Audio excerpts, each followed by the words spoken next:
96 run. सोचिए जरा, world cup final में ये सिर्फ एक जीत का अंतर नहीं है, ये एक ऐलान है, एक ऐसी धमाकेदार जीत जिससे आने वाले कई कई सालों तक याद रखा जाएगा।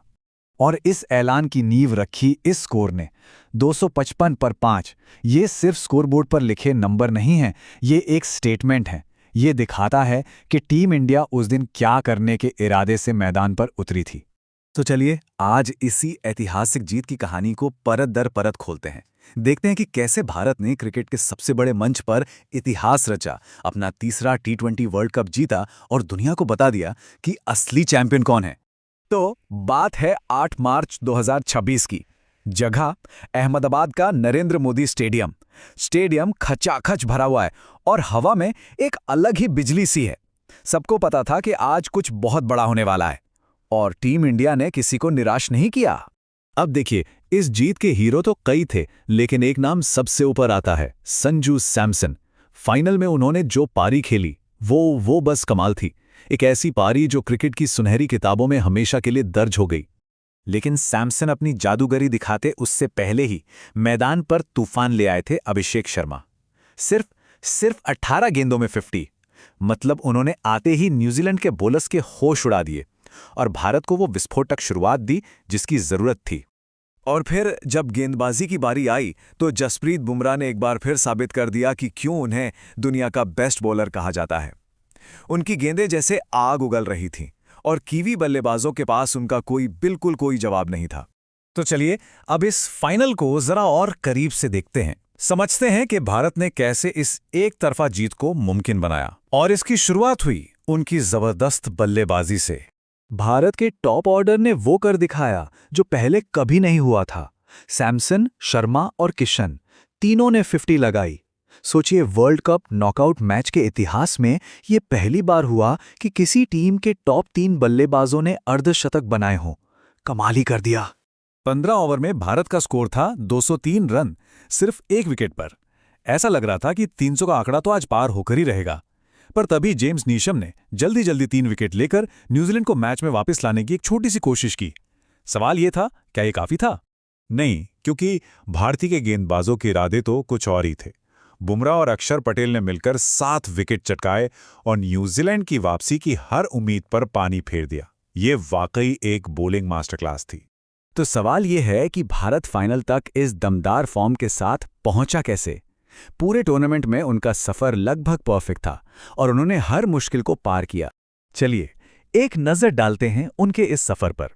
ग्रुप स्टेज में तो पूरी तरह से दबदबा बनाया, फिर सुपर 8 में साउथ अफ्रीका के खिलाफ एक मैच हारे जो एक वेकअप कॉल जैसा था, और उसके बाद इंग्लैंड के खिलाफ वो जबरदस्त सेमीफाइनल जीत और फिर फाइनल। पर यह वर्ल्ड कप सिर्फ भारत की जीत के लिए ही याद नहीं रखा जाएगा। इस टूर्नामेंट में कई ऐसे बड़े उलटफेर हुए, ऐसे मोमेंट्स आए जिन्होंने सबको चौंका दिया। और शायद सबसे बड़ा उलटफेर था ये जब जिम्बाब्वे ने क्रिकेट की पावर हाउस ऑस्ट्रेलिया को 23 रनों से हराकर टूर्नामेंट से ही बाहर कर दिया। इस नतीजे की उम्मीद तो शायद ही किसी ने की होगी। और भला उस मैच को कौन भूल सकता है? साउथ अफ्रीका और अफगानिस्तान के बीच वो ऐतिहासिक मुकाबला, जहां विनर का फैसला करने के लिए वर्ल्ड कप इतिहास में पहली बार 2-2 सुपर ओवर खेलने पड़े। मतलब सांसें रोक देने वाला मैच था वो। इस जीत का असली पैमाना समझना हो तो उन रिकॉर्ड्स की लिस्ट देखनी होगी जो इस टूर्नामेंट में टूटे। ये सिर्फ एक जीत नहीं थी, ये तो इतिहास की किताबों को नए सिरे से लिखना था। देखिए, एक टीम के तौर पर भारत ने जो हासिल किया वो पहले कभी नहीं हुआ।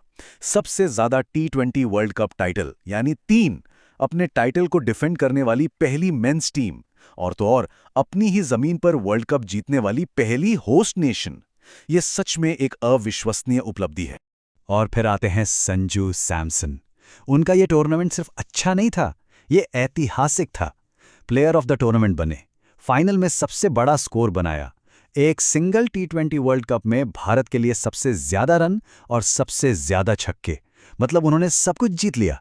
तो आखिर में ये जीत सिर्फ एक और ट्रॉफी नहीं है, ये भारतीय क्रिकेट के लिए एक नए दौर की शुरुआत है, एक नए साम्राज्य का आगाज। ये एक ऐसी जीत है जो आने वाली पीढ़ियों को प्रेरणा देगी। इसी को कहते हैं ट्रेबल पूरा करना, मतलब 3 बड़ी चैंपियनशिप जीतना। और 2026 में भारत ने अपना तीसरा T20 वर्ल्ड कप जीतकर खुद को टूर्नामेंट के इतिहास की सबसे सफल टीम बना लिया है। ये उपलब्धि उन्हें क्रिकेट की सबसे महान टीमों की लिस्ट में खड़ा करती है। और इसका असर भविष्य पर भी पड़ेगा, खासकर 2028 में होने वाले लॉस एंजल्स ओलंपिक्स में, जहां अब क्रिकेट भी शामिल है। इस जीत के बाद भारत वहां गोल्ड मेडल का सबसे बड़ा दावेदार बनकर उभरा है। भारतीय क्रिकेट के लिए ये एक सुनहरा मौका है। और आखिर में एक बड़ा सवाल छोड़ जाते हैं। जिस तरह से भारत ने 250 से ज्यादा का स्कोर बनाया, क्या T20 क्रिकेट में अब 300 रन का स्कोर अगला पड़ाव है?